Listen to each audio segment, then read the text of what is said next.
Does the doctor, does the physician has the right to tell a lie to his patient? You are supposed to tell the other person the truth. But there are many ways to tell the truth. If you do not tell the truth at the right time, at the right place, the other person can die right away. And that is why you choose a good moment, a good time in order to tell him, so that he can receive the truth without having too big a shock. So not to tell the truth, to tell the truth in different ways, in a skillful way, is what a doctor should learn also. And sometimes we choose not to tell the truth in order to help the other person to survive. So it's not simple, so complicated. And that is why we need deep understanding to be able to practice opening the door, making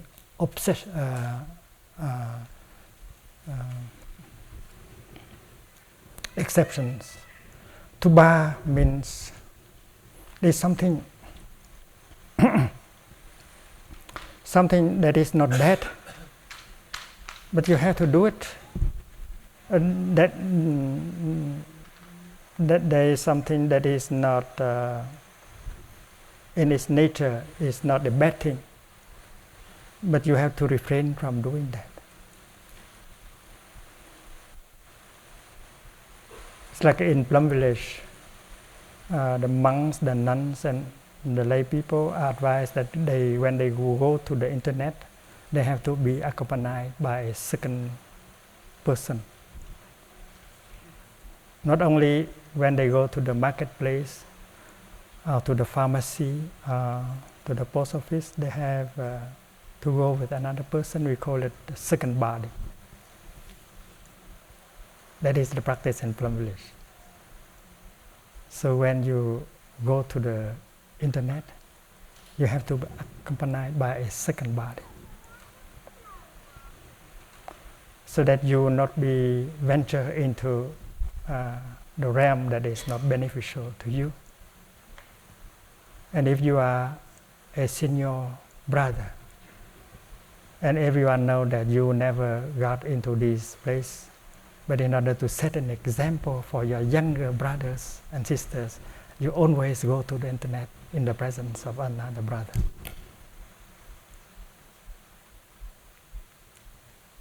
Suppose you drink a glass of wine every weekend,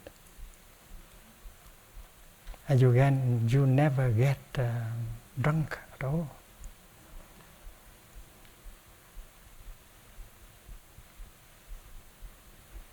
It gives you pleasure to drink a glass of wine every weekend, and in the last 30 years you have not got any damage, you have not got drunk. And now you come and people advise you to refrain, to stop completely alcohol. So you ask the question, why? Because it has not done you any harm at all. Why do you have to deprive you of that pleasure?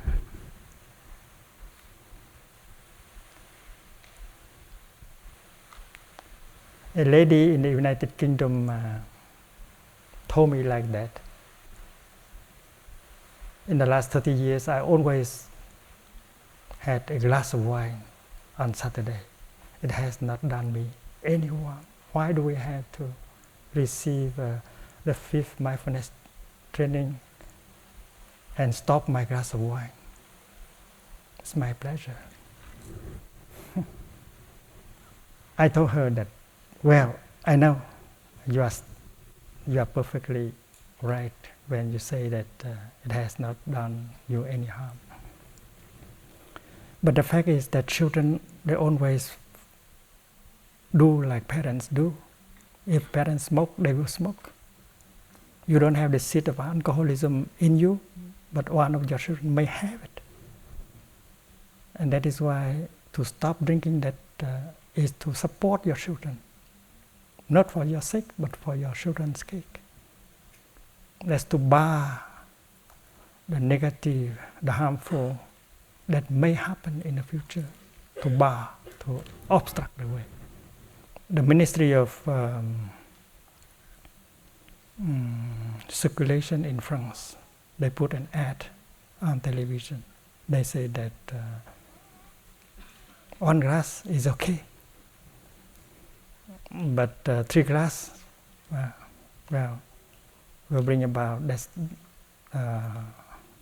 destruction. So we are supposed to drink moderately, with moderation. But the fact is that if you don't take the first glass, there will be never a third glass. So refraining from taking the first glass is to bar the way.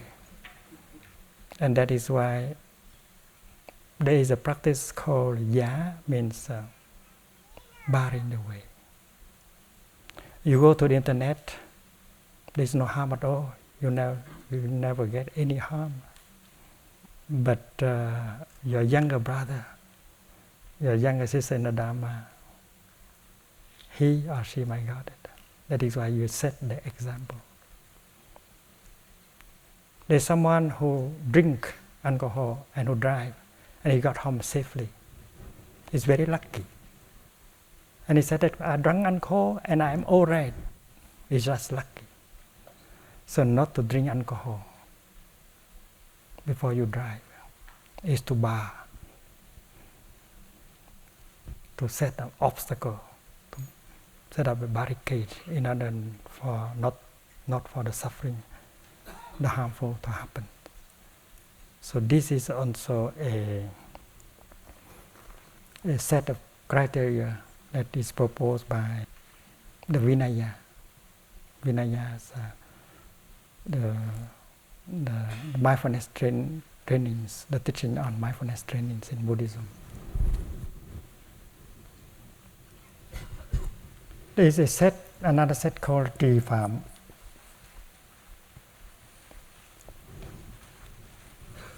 The 5 mindfulness trainings are the 10 mindfulness trainings that you have received. If you don't break them, they are whole. They are not broken. But if you transgress the rules and then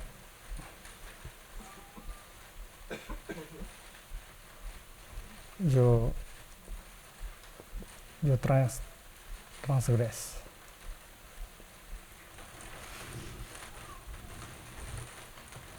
Sometimes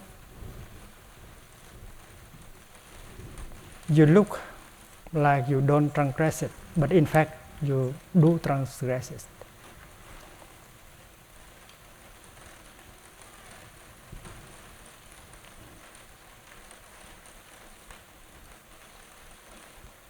Suppose you are in a place where someone is trying to kill someone else, and you have the capacity to intervene and to prevent the damage, and you don't do it.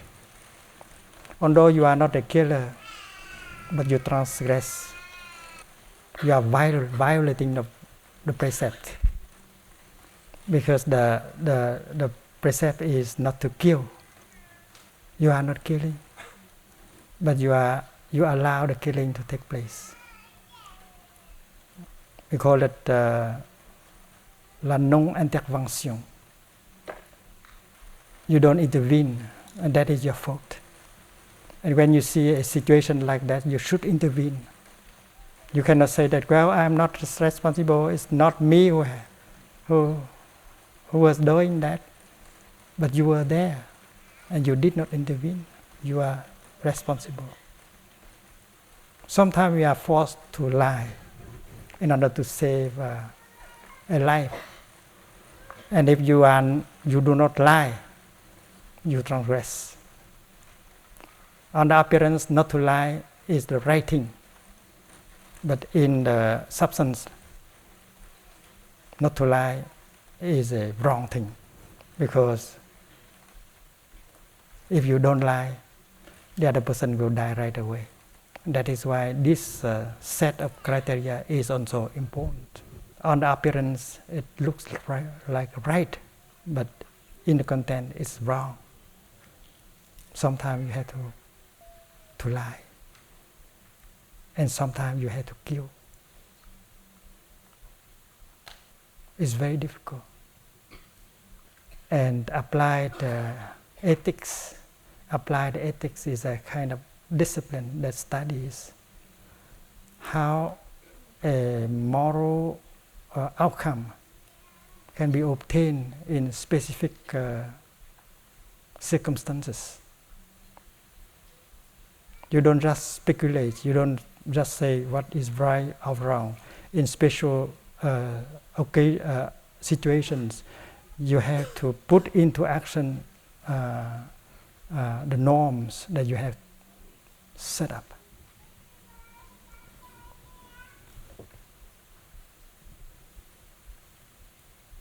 Suppose we talk about the first atomic bomb dropped by President Harry Truman.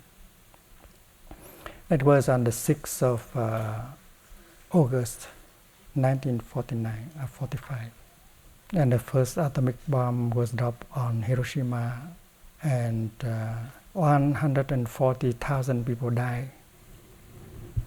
Before that, President Roosevelt has said it very, very clearly that in a war you have to try your best not to kill innocent people, to avoid killing innocent people. And President Harry Truman also said the same. But America just succeeded in making the first atomic bombs. And the military advisors and political advisors advised him to use it. At that time, the Allies were already winning in the Pacific. And yet, military and political advisors trying to persuade President Truman to use the atomic bomb.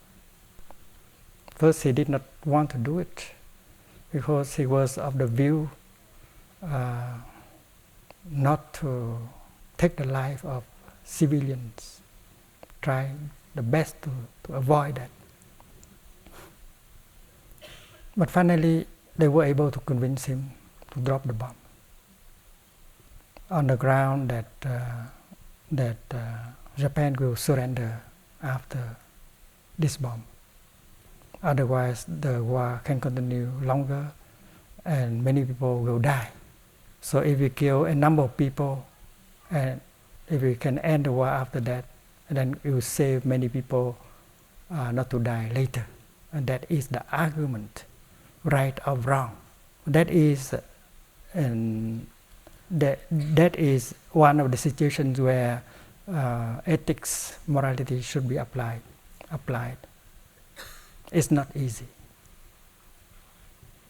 I think the session must have been very long before the decision was made to drop the first atomic bomb on Hiroshima.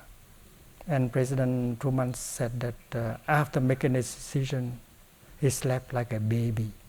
How can you sleep well when you know in advance that 140,000 lives will be taken? Maybe he has spent so many hours listening and discussing. He was exhausted. The bomb was dropped on the 6th. On the 7th, Japan has not surrendered. The 8th, Japan has not surrendered. And there was tendency to drop another bomb.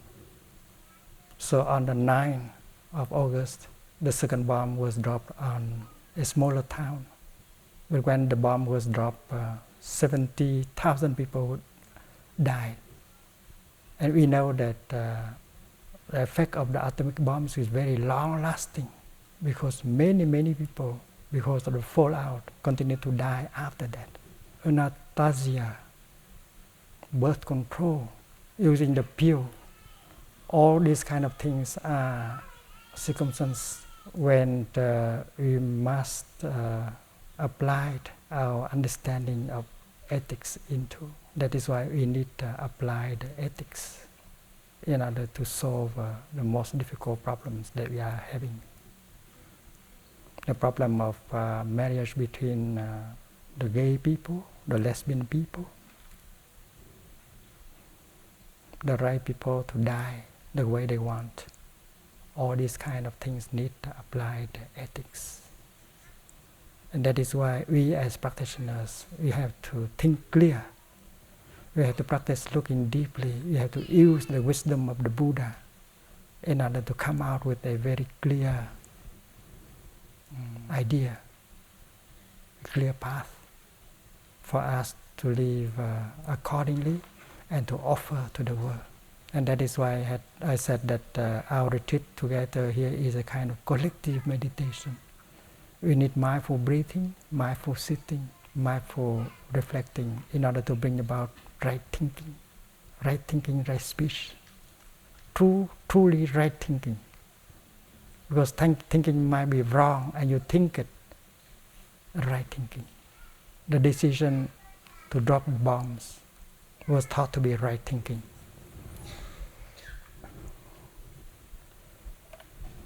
The noble path offered by the Buddha does not begin with right thinking. Because right thinking must be based on something in order to be truly right. And that is right view. Samyak drishti. And for right view means wisdom, prajna, deep understanding. And that is the outcome, the fruit of practice. Because if we practice mindfulness and concentration, because we want to have insight. And that insight, that deep understanding, that knowledge, that wisdom is right view. And we shall learn that right view is the absence of all views. And for that we need the Heart Sutra. The Heart Sutra is a text that we recite every day. And the Heart Sutra provides us the kind of means in order to get the right kind of understanding called right view, chánh kiến. In Plum Village, we used to say that right thinking is the kind, not right view, but right thinking is the thinking that goes along with compassion and understanding. If a thought that you produce does not have understanding and compassion in it, it's not right thinking. But that means that there should be the element of understanding in thinking in order for thinking to be right thinking. And understanding is just right understanding. So right understanding, right view is the foundation of all kind of other actions. Whether you think, whether you speak, whether you act, everything, if you want right, it should be based on right view. So right view is the foundation. And that is why for a system of, for a path of global ethic, we have to offer the best of the Buddhist tradition, right view, right understanding. And right understanding, as we learn in the Heart Sutra, transcends all these kind of criterion. That is the absolute criterion that overcome all these 5 sets of criterions. In the Heart Sutra, we learn that there is no birth, no death, no production, no destruction, no increasing, no decreasing. And if you continue, no right, no wrong, no suffering, no happiness, no beneficial, no harmful. And that is very important. We tend to believe that there is something called goodness. Goodness. Whether we are there or we are not there, goodness is there. Whether we are alive or we are already dead, goodness is there. That is a belief, that is a confirmation. And that may be represented by God or by a principle, but goodness is there. According to many religions, especially theistic religions, the world is a place, the world has been created by a powerful, loving God, all-powerful and loving God. And man is created after the world was created. The world was created as the house, the place for man to live. And man is created in the image of God, to be children of God. And God has created human beings with intelligence, with reasons, with freedom. And there is a schedule, a plan, a project of God. And the world is the arena, the platform where that plan, the schedule is realized. So, and God is the lawgiver. He said that this is good, you should do. This is bad, you should not do. And God represents goodness. That is approximately the religious approach to the problem of goodness.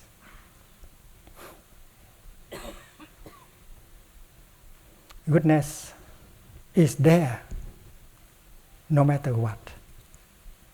Whether you are there or not there, goodness is there. Whether you are alive or you are dead, goodness is there. But in the Buddhist teaching, things are seen very differently. The good is not possible without the evil. The good is there because the evil is there. It's like the lotus and the mud, or the right and the wrong, the right and the left.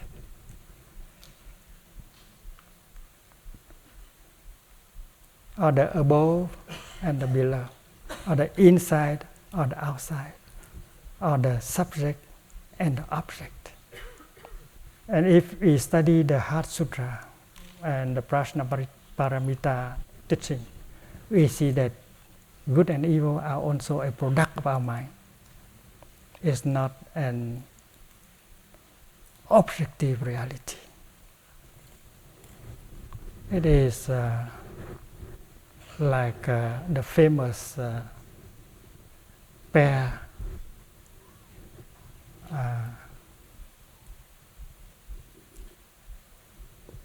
of being and non-being. Many of you have listened to the Dharma talk about birth and dying. They talk about being and non-being. There are those who say that God is the ground of being, the ground of existence. But being is the opposite of non-being. How can you have the notion of being unless you have the notion of non-being? How you can have the notion of left without the notion of right? And the question someone asks is, if God is the ground of being, and then who will be the ground of non-being? So to identify with God, with being, is to diminish His greatness. In fact, God transcends both being and non-being. Being and non-being are ideas, product of our mind. God cannot be described in terms of being and non-being. And we say that to be or not to be, that's not the question. The same thing is true with good, the good and the evil. The notion of good, the goodness, is born from the notion of evil. The notion of evil is born from the notion of goodness. And reality transcends the notion of good and evil. It's like we have the notion of our consciousness is something in here, and the world is something, reality of raw reality is something out there. So there is a split between the in here, the out there, the subjective and the objective. But reality transcends that.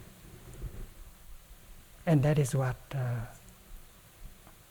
a Buddhist teaching is about.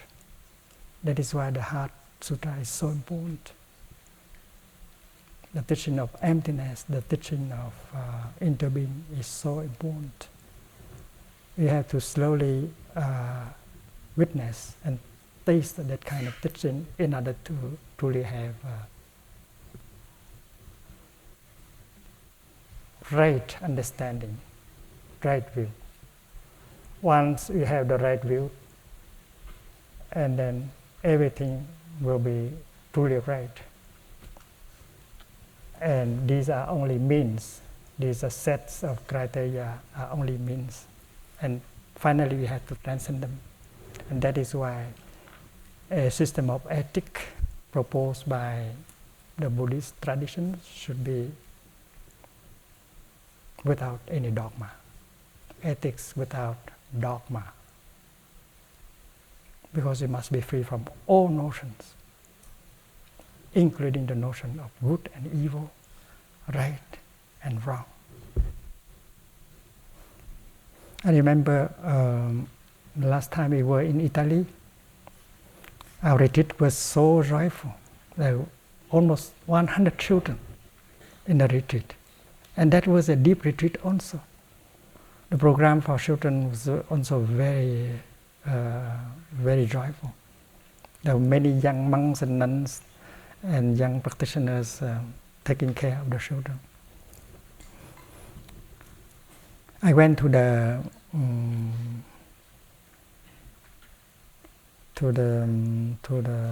store nearby, and I bought a bag of corn seed, and I distribute to every retreatant one seed of corn.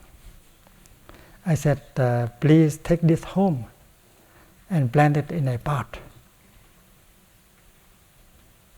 and make sure that the soil in the pot is wet enough so that it will sprout. And then when the young plant of corn come out, you have to come and talk to it. So every child, every adult receive one. This is a kind of homework. And when the plant of corn, the corn stalk has two leaves, you come to ask. And the first question to ask is this: my dear young plant of corn, do you remember the time you were a grain of corn? And wait and listen. Dear plant of corn, do you remember the time you were a seed of corn? And maybe the plant of corn will be surprised. Me? A seed of corn? I don't believe it.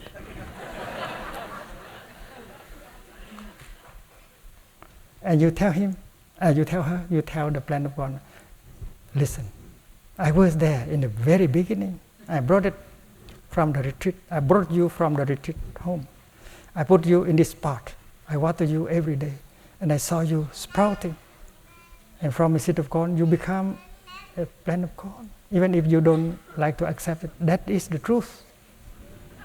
And try to convince the plant of corn that she was once was a seed of corn. And you can do better. You say, dear plant of corn, if you look into yourself with intelligence, you can still see the corn, the seed of corn alive in you. It's no longer in the form of a seed, but it's always in you. And you are that seed of corn. It's difficult for the plant of corn to accept, but that is the reality.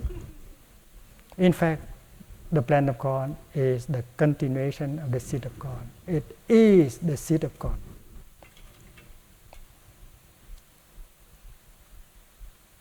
You are telling only the truth, but maybe the plant of corn has a hard time to accept that. When you approach a young man, you tell him that you are the continuation of your father. You are your father, because your father is now fully present in every cell of your body. And that is the truth. If you have the time to reflect, and you will accept that you come from your father. You are the continuation of your father. And your father is fully present in you, in every cell. And whatever you do, your father is doing that with you. And when you are angry, your father gets angry.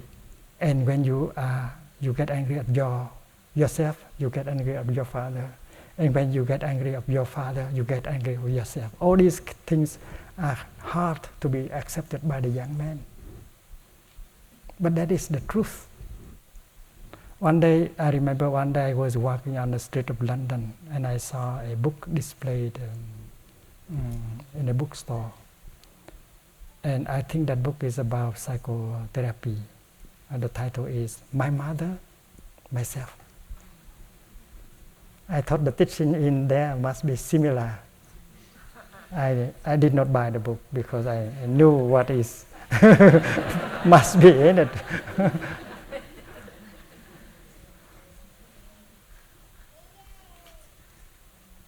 So the Heart Sutra is not philosophy, it's not speculation. The Heart Sutra has to do with our very life, daily life. You think that you are a different person from your father, but you are him. You are his continuation. There is no father, there is no son. That is the message offered by the Heart Sutra. There is no father, there is no son. There is no separate father, there is no separate son. Father in the son, son in the father, father and son inter are. And that is the way of looking. The way of looking that we train ourselves to use, so that one day we will get into right view, prajna, the kind of understanding that can bring us to the shore, the other shore, the shore of no delusion, the shore of enlightenment. And everything we do, we think, we speak will be right. And that is why right view is the foundation of everything that could be called right. The ecosystem is in you. The ecosystem is you. You are the planet is you. Anything harmful you do to the environment, you do it to yourself. And that teaching is very clear in the literature of Prajna Paramita. In the Diamond Sutra, we learn that the notion of man should be removed. Man cannot be there without non-man elements. If the mineral, the vegetable, the animal are not there, man cannot be there. So looking into man, we should see non-man elements. And to protect the non-man element, we protect man. We know very well that we have ancestors. Our ancestors are not only human, because our human ancestors are still very young. We appear on earth very late in the history of life. We have animal ancestors. They are still there in us. The reptile, the fish, and so on. They are still in our blood. We are them now. Not only we were them in the past, but we continue to be them in the present moment. We have animal ancestors. We have vegetable ancestors. In the Jataka stories, the Buddha was described as a tree, a fruit, a rock. And in fact, we have been in the past a rock, a tree, a cloud. But not only in the past, we continue to be a cloud now. A lot of cloud inside us. And we are drinking clouds every day. And we have mineral ancestors. And just look deeply into ourselves, we see that we are the whole history of life. We are the planet. So taking good care of us is to take care of the planet. If you know how to really take care of yourself, you are taking care of the planet. And to take care of the planet means to take care of you. In the Heart Sutra, we learn that there is no first noble truth, there is no second noble truth, there is no third noble truth, there is no fourth noble truth. Because the first is the second, the first is the third, the first is the fourth. There is no separation at all. And that is right understanding, right view. And if the Palestinians see that, they see that they are at the same time the Israelis. And if the Israelis see that, they say that the Palestinians are themselves and doing harm to each other, punishing harm to each other is not the right thing to do. So right view is very important. Right understanding is very important. With right view, you see that the person you are going to kill is yourself.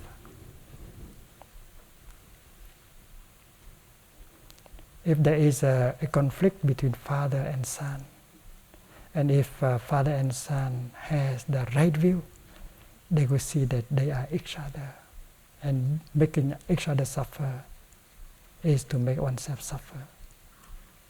So that is why a code of ethics, a code of morality should include, should represent, should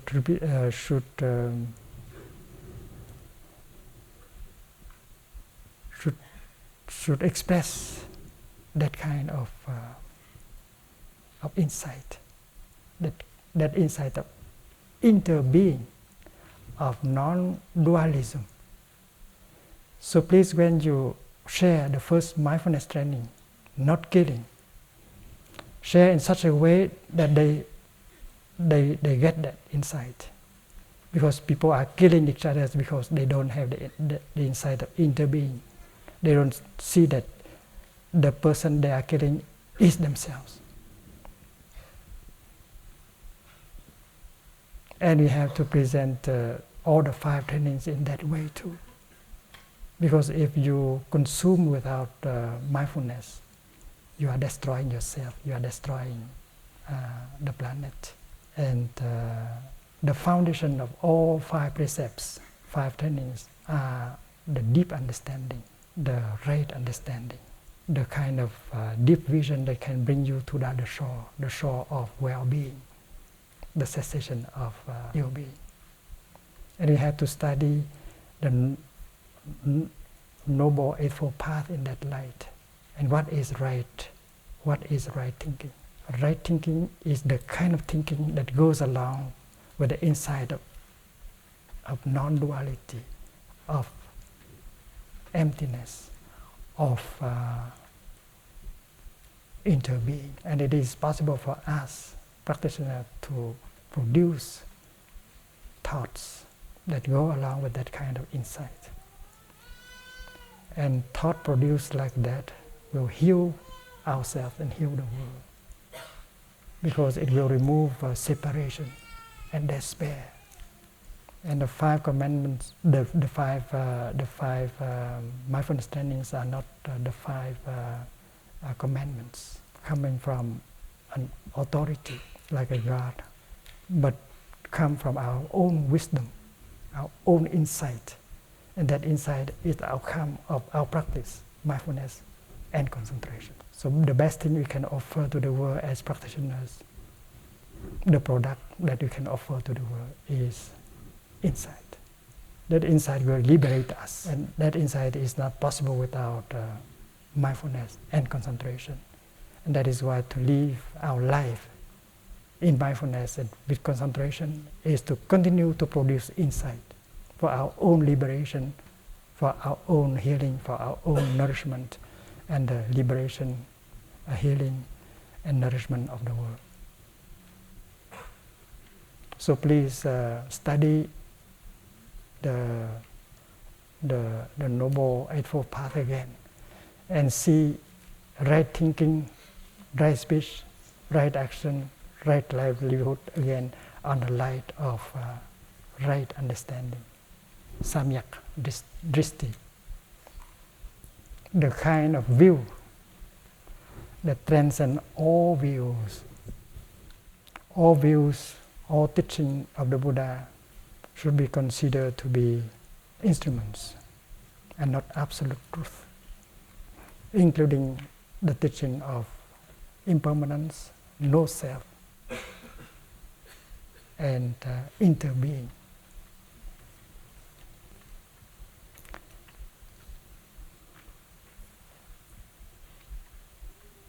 You might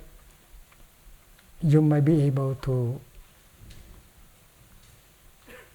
remove the notion of permanence, but you might got caught in the notion of impermanence, and it does not help. Impermanence does not help. Don't think that you have got what the Buddha wants you to get. No, you have not got it. You have to give up your impermanence. You have to be free, not only from the notion of permanence, but you have to be free also from the notion of impermanence. You suffer because you get caught in the notion of self. But if you get caught in the notion of non-self, you continue to suffer. And that is why you have to overcome the notion of non-self. That is why right view is the removal of all kinds of views, including the view of impermanence, of non-self, of interbeing, and so on.